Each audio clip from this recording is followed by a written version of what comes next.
Bonjour à tous et bienvenue dans l'épisode 28 de la série Comment modéliser une voiture avec Blender. Alors dans le dernier épisode, à la fin je vous avais dit qu'on allait faire les rétroviseurs, donc c'est ce qu'on va faire.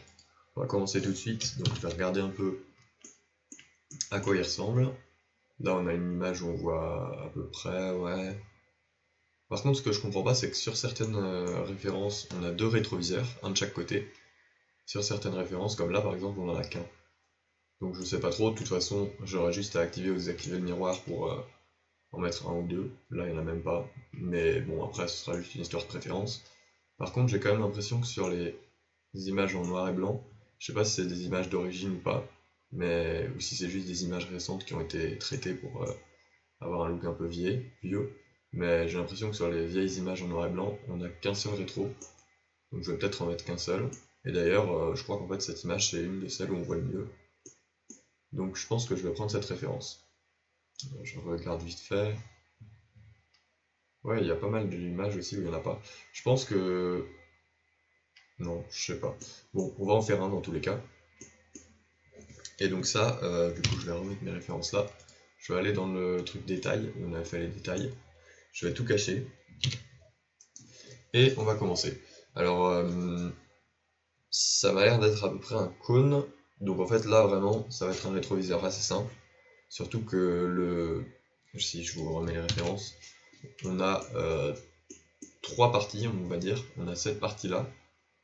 Je sais pas trop à quoi ça correspond. J'aurais tendance à dire que c'est un petit truc que le miroir il est ici là, et que ça c'est juste un petit cache autour. Alors après je sais pas trop, hein, mais je vais partir de ce principe. Enfin je verrai bien de toute façon. Donc on a cette partie, on a la partie un peu conique, et on a le pied. Alors ça c'est pas mal parce que dans beaucoup de rétroviseurs modernes, ils sont comme un peu pour les phares, ils sont beaucoup plus complexes et les constructeurs essayent vraiment de faire des trucs assez compliqués. Donc souvent on a je sais pas comment on pourrait appeler ça, le pied, l'attache du rétroviseur qui va un peu fusionner avec la coque et tout ça. C'est assez chiant à faire. Là, ça va être vraiment très simple. Donc on va commencer tout de suite par ajouter un cercle. Allez, on va partir d'un cercle. On va lui mettre 8 vertices. En gros, je mets souvent 8 pour les cercles parce que, à mon sens, je trouve que c'est le nombre minimum. Par exemple, si j'en mettais 6, je veux dire j'en mets 8. Si j'en mets 6 et que j'applique un subsurf, on a aussi un cercle, mais je trouve que c'est moins simple de travailler avec 6 vertex. Donc c'est pour ça que j'en mets souvent 8, parce que pour moi c'est un bon compromis entre un truc assez low poly, mais quelque chose avec lequel on peut toujours travailler assez facilement. Donc voilà, donc c'est pour ça que j'utilise 8. Et donc je vais tout de suite mettre mon subsurf et entrer en edit mode. Alors là, vu que dans tous les cas sur nos références on voit pas grand chose, je pense, je vais vérifier quand même parce que ça se trouve je dis n'importe quoi. Là on n'a même pas de rétroviseur en fait sur les références. Donc là on va tout faire à l'œil. Donc c'est parti. Donc là je vais extruder vers le bas. Et je vais aller à peu près jusqu'ici. Je vais redimensionner.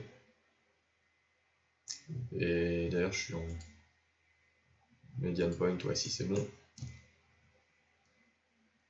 Voilà. On va faire une face. Alors on va voir si on la laisse comme ça ou pas. Parce que sinon l'autre... ouais, avec 8 faces c'est pas très pratique. Bon, on va faire ça pour le moment, on verra si on change plus tard. Non, je sais ce que je vais faire. Pour l'instant, je vais le laisser ouvert et je vous montrerai après comment on va résoudre ça. Donc maintenant, on va faire deux edge loops, parce que là, on a vraiment un cône. Sur les références, on voit que c'est un peu plus arrondi. Donc ça, on va simplement aller comme ça. Ici, je vais l'agrandir encore un coup. Et cette partie, ensuite, je vais l'extruder un peu vers le haut. La redimensionner un petit peu. Et la re-extruder vers le haut. Je vais la dupliquer. La redimensionner un peu. L'extruder vers le bas. L'extruder un petit peu, l'élargir. Et maintenant, l'extruder vers le haut. Et enfin, l'extruder comme ça. Alors ça, vous reconnaissez peut-être, c'est ce qu'on avait utilisé pour, si je retourne dans la voiture, c'est ce que j'avais utilisé comme technique pour séparer là, les deux objets qu'on a ici et ici. J'avais fait un petit truc, l'un qui rentre dans l'autre, et j'ai l'impression que c'est un peu comme ça que marche le rétroviseur. Donc je vais faire ça, et là on peut voir du coup si je mets un petit shade smooth, qu'on a l'impression d'avoir deux objets. Ensuite je vais juste resserrer un peu le tout, histoire d'avoir un truc un peu plus propre. Donc ici on va mettre une edge loop là, on va en mettre une là, et une ici, qui sert à rien en fait. Donc voilà, là on a cette partie du rétro, j'ai quand même l'impression que cette partie là je l'ai un peu trop élargie. Et d'ailleurs je vais faire ça en fait, faire comme ça. Voilà, là ça m'a l'air assez proche de ce que je vois dans la référence. Alors après encore une fois c'est à l'œil donc je suis pas sûr, mais ça m'a l'air pas trop mal. Et maintenant ce que je vais faire c'est que je vais faire le miroir. Alors là j'ai aucune référence, je vais regarder mais... Ah si, j'ai une petite référence sur ma photo de l'arrière. Donc ce que je vais faire c'est que je vais extruder vers l'intérieur et extruder vers le bas. Je vais mettre une petite edge loop ici pour resserrer un peu cette partie. Et maintenant, si je cache ça, l'edge loop du bas, je vais simplement l'extruder vers l'intérieur. Et là, je peux reboucher, comme je vous avais dit, quand c'est une face toute plate, ça pose pas de problème. Je vais ajouter une edge loop là pour bien resserrer le bord. Et voilà, là on a notre rétroviseur, on n'a pas de problème de shading, d'affichage, donc c'est bon. Et maintenant on va s'occuper du bas. Alors pour le bas, je pense que ce qu'on va faire, c'est qu'on va extruder et redimensionner, et faire un petit F. Ouais, on a quand même un problème, du coup je vais le descendre un peu, ça ne devrait pas résoudre beaucoup, mais voilà, c'est un petit peu mieux. De toute façon, ça c'est vraiment un petit détail qui va pas se voir, et donc voilà, on va le laisser comme ça pour l'instant. Ensuite, ce que je vais faire, c'est que je vais retourner mon rétro. Attendez, hop, de 90 degrés. Je vais le positionner. Attendez, je vais juste reprendre ma référence. Ah bah là j'ai une référence, pas trop mal. Je vais le positionner là où je veux, donc par ici. Et je vais m'attaquer au pied. Alors là, le support. Je vois pas trop comment il est. Attendez, je vais essayer de trouver une référence. Ok, là je vois bien. Donc ce que je vais faire, le pied j'ai l'impression qu'il est en deux parties. Je vais cacher ça pour l'instant. Je vais ajouter un plan. Je vais me mettre en vue de dessus. Ce que je vais faire, c'est que je vais l'extruder vers le haut, enfin du coup vers le Y là, le redimensionner, pareil vers le bas. D'ailleurs, je vais vous montrer une technique, rien à voir avec modéliser une voiture, mais juste toujours utile pour faire un miroir. Par exemple, attendez, là imaginez que j'ai ça, je veux faire exactement la même chose de l'autre côté. Alors je peux utiliser un miroir modifier et tout, mais c'est un peu chiant. Sinon ce que je fais, c'est que je coupe, je mets une face, une arête je veux dire, là où je veux avoir mon axe de symétrie, donc ici. Je supprime tout ce qu'il y a de l'autre côté. Je vais mettre mon curseur sur l'axe de symétrie, donc comme ça, curseur to selected en sélectionnant l'axe de symétrie. Je sélectionne tout, je duplique, donc Shift D, et je fais S, Y-1. Non, il faut déjà que je change le pivot point, donc S, Y-1. Là j'ai retourné mon truc, je sélectionne tout, Alt M, Merge by Distance. Là on voit que ces points du coup maintenant ils ont été fusionnés. Et maintenant je peux faire CTRL X pour supprimer ce vertex. Voilà, c'était rien à voir avec le rétroviseur, mais juste une petite astuce. Je vais redimensionner un petit peu pour avoir bien la forme du rétro.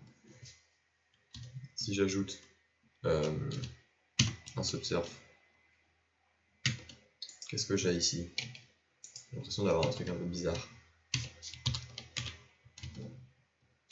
Voilà, j'ai un truc...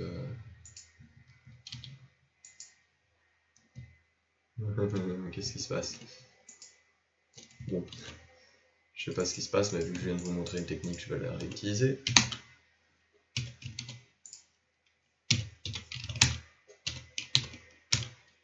Hop là.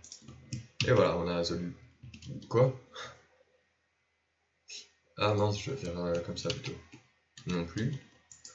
Qu'est-ce qui se passe? Si je supprime ça et que je relis,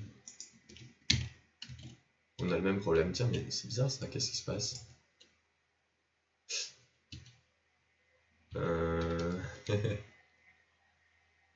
Ça c'est bizarre. Si j'extrude... Ah, c'est les normales. Hop, Shift N, c'est réglé. Parce que vu que j'ai redimensionné, ça a inversé les normales quand je fais mon petit SY-1. Bref, on peut continuer. Donc cette partie, je vais l'extruder un peu vers le haut. Je vais supprimer les faces du bas. C'est pas ça que je veux, c'est ça. Non, c'est ça.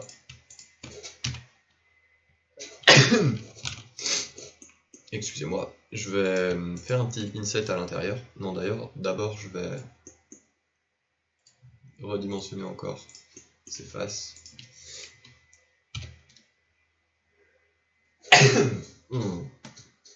Sur l'axe X, je vais remettre le bounding box. Voilà, là ça m'a l'air bien. Donc ensuite je disais je vais faire un inset ici, donc avec I. Et c'est pas la meilleure idée en fait.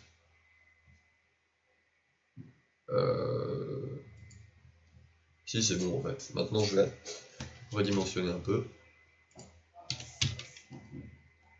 Pour avoir un truc qui correspond à peu près à ce que je vois, je vais le décaler un peu vers le bas.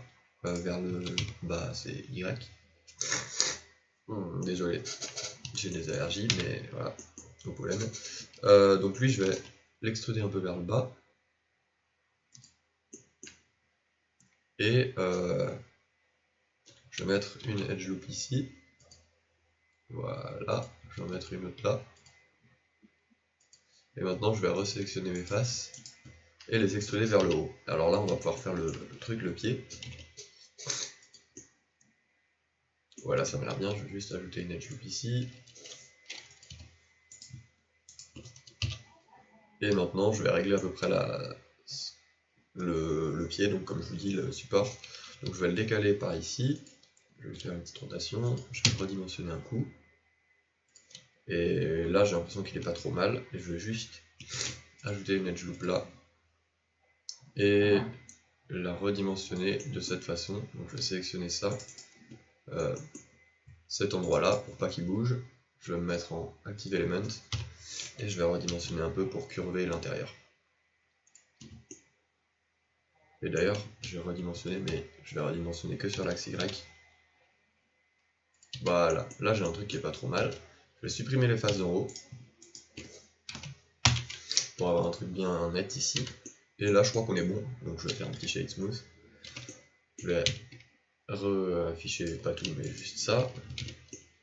Et là je vais juste le déplacer lui. Alors il est un peu plus gros, du coup il est à peu près comme ça. Et je le place là où je veux.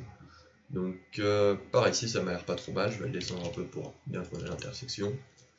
Et là je crois qu'on est bon sur le rétro. 12 minutes, plus long que je pensais mais comme d'hab. Et donc c'est bon. Après maintenant vu qu'on a les mêmes modifieurs, donc à savoir un subsurf de niveau 2, pour les deux trucs, on peut simplement les joindre, donc CTRL J. Et maintenant CTRL C, je vais le poser sur la voiture, le placer bien comme il faut. Hop. Je vais le mettre, alors là du coup je vais rouvrir ma référence, je vais le mettre vraiment à l'œil vu qu'il n'est pas sur le plan.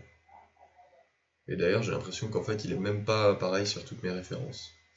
Donc là j'ai l'impression que j'ai un peu pas mal de liberté vu que il est jamais au même endroit. Et pareil pour la taille, bon là il est beaucoup trop gros, si je règle, j'ai l'impression que par rapport au pare-brise il fait à peu près un peu moins de 1/4. Ouais, là ça m'a l'air pas trop mal niveau taille. Maintenant je vais le régler. Là il m'a l'air bon. Non, je vais le décaler un peu plus par ici. Et maintenant je vais le placer. Alors si je prends une référence de vue de haut, hop, il est à peu près ici. Non, c'est pas ça que je veux décaler, c'est lui. Il est à peu près ici, voilà. Et maintenant je vais juste le remonter ou le redescendre un peu pour qu'il aille bien. Jusqu'à ce qu'il commence à avoir une intersection, donc là c'est pas mal. Et ce que je vais faire, c'est que je vais juste extruder, enfin déplacer un peu cette partie vers le bas, pour bien qu'il rentre dans la voiture, et mettre une petite edge par ici. Et voilà, donc c'est bon pour le rétroviseur. Ensuite ce que je vais faire, c'est que je vais lui mettre du coup un miroir provisoire, que je verrai si je laisse ou pas. Et comme la dernière fois, comme pour tous les détails, on va lui prendre Base Mesh, comme Mirror Object. Comme ça on a les deux rétro, et si j'en veux plus qu'un, j'enlève celui-ci. Donc c'est tout pour cet épisode, et dans le prochain épisode on va faire... J'avais deux trucs encore à faire je crois. Donc je sais qu'il y a les écritures, mais j'ai pas envie de faire ça dans le prochain épisode. Et je sais plus quelle était l'autre chose à faire. Sachant qu'il y a aussi les rétroviseurs, donc j'ai oublié de parler, mais qu'il faudra que je fasse. Et je sais plus, bon, je verrai bien ce que je vais faire dans le prochain épisode, mais du coup, à bientôt.